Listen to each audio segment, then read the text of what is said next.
सत श्री अकाल, स्वागत है सारे ही दर्शकों का। पंजाब इस वेले देख रहे हो तुसी ते मैं हाँ गगनदीप सिंह लैके हाजिर हाँ। पंजाब के ताज़ा हालात। सब तो पहला रुख किसानी संघर्ष के वल करांगे। किसान लगातार 36वें दिन दे विच प्रवेश कर रहे ने। अपने अंदोलन नूं लैके कड़ाके की ठंड है, हर पासे इस ठंड नूं लैके चर्चावां ने, क्योंकि मौसम विभाग के वलों भी हाई अलर्ट जारी किया गया होया। इसे दे दरमियान बीती रात केंद्र सरकार दे नाल किसानां दी बैठक हुई है। 30 दसंबर की यह बैठक खास रही है किसानी अंदोलन के लिए, क्योंकि लगातार जिन्नियां बैठकां हुंदियां आईयां सारियां ही बेसिट्टा निकलदियां रहियां सी। पर हुण जो बीती रात बैठक हुई है उस दे विचों सार्थक नतीजियां दे वल सरकार भी वधदी नज़र आई है। सरकार दे वलों किसानां दीयां 2 मंगां मन्नण दी गल आख दित्ती गई है। दस्सी कि किसानां दीयां 8 मंगां दे विचों 2 मंगां सन कि बिजली सोध एक्ट नूं रद्द कीता जावे अते पराली एक्ट जो लिआंदा गया उस दे उत्ते भी रद्द करन दी चर्चा सी। सो हुण केंद्र सरकार ने इन्हां दोहां बिलां नूं ना लिआउण दी गल कीती है। दस्सदी कि बिजली सोध एक्ट वापस लैण दी गल कर लई गई है। सरकार दे वल्लों ये बिल हुण नहीं लिआंदे जाणगे। सो किसानां दे वल्लों कहा जा रहा है कि उन्हां दी 50% जिੱਤ इस अंदोलन दे विच हो चुकी है ते हुण अगली बैठक के लिए 4 जनवरी का सद्दा किसानों नूं है। सो किसान जथेबंदियां ने भी ऐलान किया है कि 4 जनवरी तक असी सरकार की तरह, जिस तरह सरकार एक कदम अगे वधी है, असी भी अगे वधांगे ते सरकार दे नाल हर तरीके दा जिहड़ा समर्थन करते हुए असी अगे वधांगे। ते जेकर गल जल्द सरकार निबेड़न की इच्छा दे विच है तो असी भी सरकार दे नाल हां। पर खेती कानून रद्द होने तो थले किसान जथेबंदियां मनदियां नज़र नहीं आ रही। किसानों का कहना है कि सोधा नूं लैके चर्चा नहीं करांगे। इस दरमियान किसान आगू का भी कहना सी कि सरकार ने कहा है कि कुछ समा सानू गलबात के लिए चाहिए, लंबी चर्चा होगी, उस तो बाद खेती कानून रद्द करने के उत्ते भी चर्चा हो सकती है। सो अज की बैठक जो बीती 30 तरीक की हुई है उस दे विच बहुत वड्डे फैसले जिहड़े किसानां दी उम्मीद के मुताबिक होए ने ते हुण खेती कानून रद्द कराउण नूं लैके भी चर्चावां 4 जनवरी नूं हो सकदियां ने। ट्रैक्टर मार्च का सद्दा हैगा वा 30 वाला जिहड़ा जथेबंदियां दा सी उन्हां दे जथेबंदियां ने रद्द करता, कल वाला नहीं है। जिहड़ा साडीआं जथेबंदियां दा साडी जथेबंदी वालों सद्दा 2 तरीक दा 2 जनवरी का हरियाणे के पिंडां 'च मार्च करन दा वो सद्दा असीं जारी रखांगे। अज दी मीटिंग दे विच देखो उन्हां ने जिहड़े 2 खेतीबाड़ी 3 कानून ने वो अजे वापस लैण वास्ते नहीं एग्री होए। जिहड़ा MSP ते कमेटी बनाउण वास्ते उन्हां ने कहता भी कमेटी बनावांगे, पर उहते जथेबंदियां ने कोई डिसाइड नहीं लिया। उहदी खातर जिहड़ी दोनों बिलां दी खातर 4 तरीक नूं जिहड़ी है दोबारे मीटिंग होनी है। जिहड़ा बिजली बिल है वो वापस ले लिया, पराली वाला वापस ले लिया। 2 डिसीजन वापस होए ने, 2 बिल वापस हो। अगली बैठक कब रखी है? 4 तरीक को। देखो आज जो 4 इशू थे मेन हमारे, उसमें से 2 इशू जो हैं पराली वाला इशू और बिजली बिल वाला जो है वो उन्होंने वापस ले लिया है। पराली वाला में उन्होंने किसानों को राहत दे दी है, कोई उनको पनिशमेंट नहीं होगा, और बिजली वाला टोटल वापस ले लिया है। दूसरे दोनों के 3 जो कानून है और MSP के ऊपर कुछ बात हुई, लेकिन उस बात को लेकर आगे बात चलाने का हुआ है। अब 4 तारीख को 2 बजे नेक्स्ट बैठक होगी। लगता है कि आधी जीत जो हुई है आधी तो नहीं है, 1/4 है, क्योंकि पहला दूसरा मुद्दा बड़े मुद्दे हैं, ये छोटे मुद्दे थे। आधी नहीं 1/4 है, लेकिन 30 दिसंबर को ये जीत भी काफ़ी जीत है।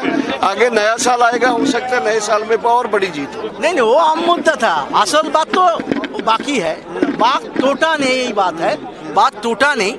आज जो माहौल बना है और सारे नेताओं को जो दबाव है उससे लग रहा है सरकार बोला आप चर्चा करके हमको 1 दिन के अंदर प्रस्ताव भेजो और हम उसके पर पॉजिटिव रूप से सोचेंगे। किसानों ने कहा था कि दबाव बनाएंगे और 31 को ट्रैक्टर रैली की जाएगी। ट्रैक्टर रैली कर दी गई? अभी बंद कर दिया, 4 तारीख के बाद ही होगा। 4 तारीख क्यों? इसलिए कि आज थोड़ा सरकार नरम हुआ, कुछ आगे बढ़ा, संभावना है कल कुछ डिस्कशन उम्मीद की किरण है, ये समझे। अभी उम्मीद बहुत कम है मगर है तो। हाँ नहीं, एक किसानों ने जो 35 दिन से किसान यहाँ पे थे तो एक जीत हुई है, किसानों की जीत है ये। तो लगता है कि जो 4 तारीख को बैठक होगी उसमें जो कृषि कानून है इस पर चर्चा होगी। 2 इशू रहेंगे, 2 पर 4 तारीख में बात करेंगे। लेकिन जो आपकी जो कल ट्रैक्टर रैली थी वो स्थगित कर दी। अच्छा। वो अब नहीं होगी क्योंकि एक सार्थक बातचीत सरकार से हुई है, तो ट्रैक्टर रैली भी स्थगित कर दी। और नया साल भी है, साल का आखिरी दिन है, परसों नया साल है, तो लोग कल अपना शांति से जो ये नया साल जो आएगा उसको एंजॉय करें। लेकिन डीके साहब, ये भी कहा गया है कि जो बच्चे बैठे हैं या महिलाएं बैठी हैं, ये कहा है सरकार ने कि जो बच्चे हैं, महिलाएं हैं और जो बुजुर्ग लोग हैं उनको यहाँ से आप भेज सकते हैं, ये कहा है। इसके ऊपर बैठक कब कर रहे हैं किसान संगठन जो है? कर लेंगे, बात कर लेंगे, चर्चा करेंगे सरकार के इसमें। मंत्री ने आज आपके साथ खाना भी खाया है, हालांकि लंगर जो गुरुद्वारे से पहुंचा था। गुरुद्वारा का ही खाना चाहिए, सबका खाना किसी पे खाने का पर एक तरह आपने तो रिजेक्ट कर दिया था एक टाइम में सरकारी लंगर, लेकिन आज आप देना क्या है आपके साथ?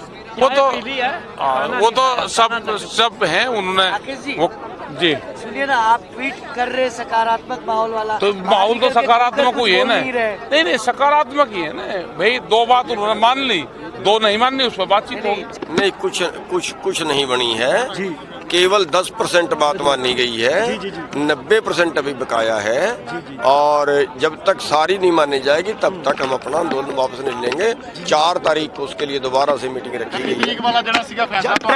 ट्रैक्टर मार्च 31 तारीख पोस्टपोन करना, किस लहजे च कह सकते हो? देखिए, वो इसलिए किया है कि अच्छे सौहार्दपूर्ण माहौल में बात हुई है। वो एक कदम आगे सरकार बढ़ी भी है, तो उसमें वो सौहार्दपूर्ण माहौल जो है वो खराब ना हो, इसलिए कल का जो प्रोग्राम है वो कैंसिल कर दिया गया ट्रैक्टर मार्च का, और 4 तारीख तक के लिए आज का तो ठीक ही रहा है। देश के लोगों के लिए जो इन्होंने मतलब पराली जलाने पे मतलब बहुत बड़ा सजा और जुर्माने का प्रावधान कर दिया था, वो वापस ले लिया सरकार ने। वो भी एक अच्छी जीत है, बढ़िया मतलब संकेत है इस आंदोलन में से निकला। और दूसरी बात जो आगे की बात आई है वो ये है कि सरकार पॉजिटिव है। सरकार ने ये कहा कि हमारा अंत तक हमारी एक ही बात थी कि इस आंदोलन को वापस अपना आंदोलन वापस करवाना है अगर आपने, तो कानूनों को वापस ले सरकार। और सरकार मान चुकी है कि कानूनों को वापस लेने के लिए 4 तारीख के लिए सरकार ने हमें मतलब बैठक दी है। और ये आंदोलन अब केवल यहाँ पर नहीं है, पटना में भी हो चुका है, हैदराबाद में आज हुआ है, बड़ी गैदरिंग हुई है, इधर तमिलनाडु में हो रहा है। ये पूरे देश में ये आंदोलन हो रहा है, इसका दबाव सरकार स्वीकार कर चुकी है। और इसीलिए सरकार अब आहिस्ता आहिस्ता कदम दर कदम पीछे हटनी शुरू हुई है। मुझे उम्मीद है कि जीतेंगे। देखिए, सरकार तो पहले जो कुछ करी, लेकिन ये तो हम लोगों की आवाज़ है उठा रहे, हमारी अपनी कुछ नहीं है। लोगों की जो मांग है वो सरकार के आगे रख रहे हैं। जब लोग ये चाहते हैं, हम तो लोगों की बात कर रहे हैं, हम अपना कोई निजी थोड़ा है हमारा, इसलिए वो बात नहीं हो सकती। तो सरकार के सब कुछ चलता है, लेकिन ये तीनों खेती कानून रद्द और MSP जड़ी है वो लागू करवा के। लगता है कि सरकार 4 तारीख को मानेगी कृषि कानून जो बिल है? देखिए, आज के हिसाब से तो लगता ही है, लेकिन फिर भी सरकार जो सरकारी है ना, उनको ये भी तो चाहते हैं ना कि ऐसे नहीं। तो आंदोलन जारी रहेगा फिर भी? आंदोलन चलता रहेगा। आज की बैठक पूर्व की तरह बहुत अच्छे वातावरण में, सौहार्दपूर्ण वातावरण में संपन्न हुई। और आज की बैठक में किसान यूनियन के नेताओं ने जो 4 विषय चर्चा के लिए रखे थे, उनमें 2 विषयों पर आपसी रजामंदी सरकार और यूनियन के बीच में हो गई है। पहला जो एनवायरमेंट से संबंधित ऑर्डिनेंस है, उसमें पराली और किसान सम्मिलित हैं। उनकी शंका थी कि किसान को इसमें नहीं होना चाहिए। सरकार ने कहा है कि हम आपकी चिंता से वाकिफ हैं और इस मामले में दोनों पक्षों में रजामंदी हो गई। दूसरा, इलेक्ट्रिसिटी एक्ट जो अभी आया नहीं। उधर पंजाब ਦੇ ਵਸਨੀਕਾਂ ਦੇ ਲਈ ਵੀ ਪੰਜਾਬ ਸਰਕਾਰ ਦੇ ਵੱਲੋਂ ਵੱਡੀ ਖਬਰ ਹੈ। ਪੰਜਾਬ ਸਰਕਾਰ ਨੇ ਲਗਾਤਾਰ ਪੰਜਾਬ ਦੇ ਵਿੱਚ ਮਹਾਮਾਰੀ ਦੇ ਕੇਸਾਂ ਦੇ ਵਿੱਚ ਆ ਰਹੀ ਗਿਰਾਵਟ ਦੇ ਚੱਲਦਿਆਂ ਵੱਡਾ ਐਲਾਨ ਕੀਤਾ ਹੈ। ਪੰਜਾਬ ਸਰਕਾਰ ਦੇ ਐਲਾਨ ਦੇ ਮੁਤਾਬਿਕ ਹੁਣ 1 ਜਨਵਰੀ 2021 ਤੋਂ ਪੰਜਾਬ ਦੇ ਵਿੱਚ ਨਾਈਟ ਕਰਫਿਊ ਖਤਮ ਕਰ ਦਿੱਤਾ ਗਿਆ ਹੈ। ਦੱਸ ਦਈਏ ਕਿ ਸਰਕਾਰੀ ਆਦੇਸ਼ਾਂ ਦੇ ਮੁਤਾਬਿਕ 31 ਦਸੰਬਰ ਰਾਤ ਤੱਕ ਇਹ ਕਰਫਿਊ ਜਾਰੀ ਰਹੇਗਾ। ਦੱਸ ਦਈਏ ਕਿ ਕਰਫਿਊ ਦੇ ਕਾਰਨ ਰਾਤ ਨੂੰ 9:30 ਵਜੇ ਤੱਕ ਹੋਟਲ, ਰੈਸਟੋਰੈਂਟ, ਮੈਰਿਜ ਪੈਲੇਸ ਬੰਦ ਕਰਨ ਦਾ ਜੋ ਆਦੇਸ਼ ਸੀ ਉਹ ਵੀ ਵਾਪਸ ਲੈ ਲਿਆ ਗਿਆ ਹੈ।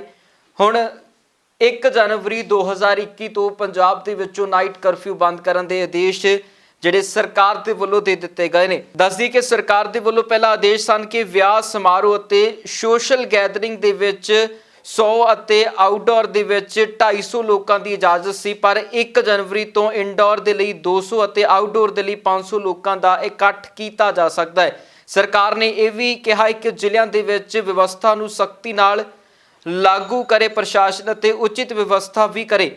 ਸਰਕਾਰ ਨੇ ਸੋਸ਼ਲ ਡਿਸਟੈਂਸਿੰਗ ਨੂੰ ਲੈ ਕੇ ਪੁਖਤਾ ਪ੍ਰਬੰਧ ਕਰਨ ਦੇ ਵੀ ਐਲਾਨ ਜੋ ਕੀਤੇ ਨੇ। ਤੇ ਹੁਣ ਇੱਕ ਨਜ਼ਰ ਖਾਸ ਅਤੇ ਸਿਆਸੀ ਬਿਆਨਾਂ ਤੇ।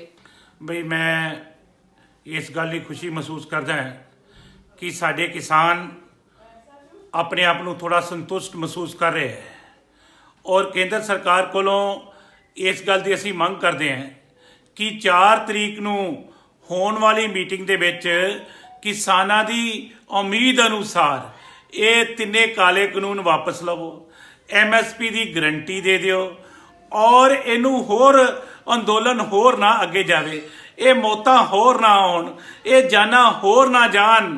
ਇਹਦੇ ਵਾਸਤੇ ਇਹ ਮਹਿਸੂਸ ਕੀਤਾ ਜਾਂਦਾ ਸੀ ਕਿ ਨਵੇਂ ਸਾਲ ਵਾਲੇ ਦਿਨ ਇਹ ਖੁਸ਼ੀ ਦੀ ਖਬਰ ਲੋਕਾਂ ਤੱਕ ਪਹੁੰਚੇਗੀ, ਲੇਕਿਨ ਉਹ ਖਬਰ ਨੂੰ ਕੇਂਦਰ ਸਰਕਾਰ ਨੇ ਫਿਰ 4 ਤਰੀਕ ਤੱਕ ਟਾਲ ਦਿੱਤਾ ਹੈ ਔਰ ਕੇਂਦਰ ਸਰਕਾਰ ਤੋਂ ਫਿਰ ਇਸ ਗੱਲ ਦੀ ਅਸੀਂ ਮੰਗ ਕਰਦੇ ਹਾਂ ਕਿ 4 ਤਰੀਕ ਵਾਲੇ ਦਿਨ ਇਹ ਕਿਸਾਨਾਂ ਦੀਆਂ ਮੰਗਾਂ ਮੰਨੀਆਂ ਜਾਣ ਤੇ ਹੋਰ ਇਹਨੂੰ ਅੱਗੇ ਹੋਰ ਨਾ ਵਧਾਇਆ ਜਾਵੇ।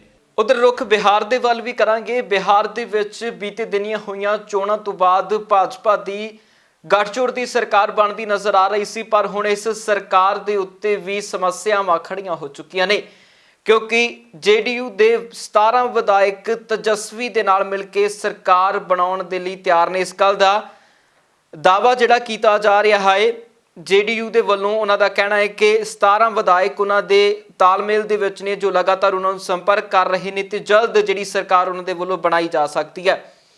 ਦੱਸ ਦਈਏ ਕਿ RJD ਨੇਤਾ ਸ਼ਾਮ ਰਾਜਕ ਦਾ ਇਹ ਵੱਡਾ ਦਾਅਵਾ ਹੈ। ਉਹਨਾਂ ਦਾ ਕਹਿਣਾ ਹੈ ਕਿ ਜਲਦ ਜਿਹੜੀ ਉਹਨਾਂ ਦੇ ਵੱਲੋਂ JDU ਦੇ ਨੇਤਾਵਾਂ ਨੂੰ ਨਾਲ ਮਿਲਾ ਕੇ ਸਰਕਾਰ ਬਿਹਾਰ ਦੇ ਵਿੱਚ ਬਣਾਈ ਜਾਵੇਗੀ ਤੇ ਤੇਜਸਵੀ ਯਾਦਵ ਦੇ ਨਾਲ ਮਿਲ ਕੇ ਸਰਕਾਰ ਬਣ ਸਕਦੀ ਹੈ। ਸੋ ਜੇਕਰ ਬਿਹਾਰ ਦੇ ਵਿੱਚੋਂ ਭਾਜਪਾ ਨੂੰ ਅਜਿਹਾ ਝਟਕਾ ਲੱਗਦਾ ਹੈ ਤਾਂ ਇਹ ਬਹੁਤ ਵੱਡਾ ਝਟਕਾ ਭਾਜਪਾ ਦੇ ਲਈ ਹੋ ਸਕਦਾ ਹੈ। ये नीतीश जी की परेशानी बढ़ती जा रही है।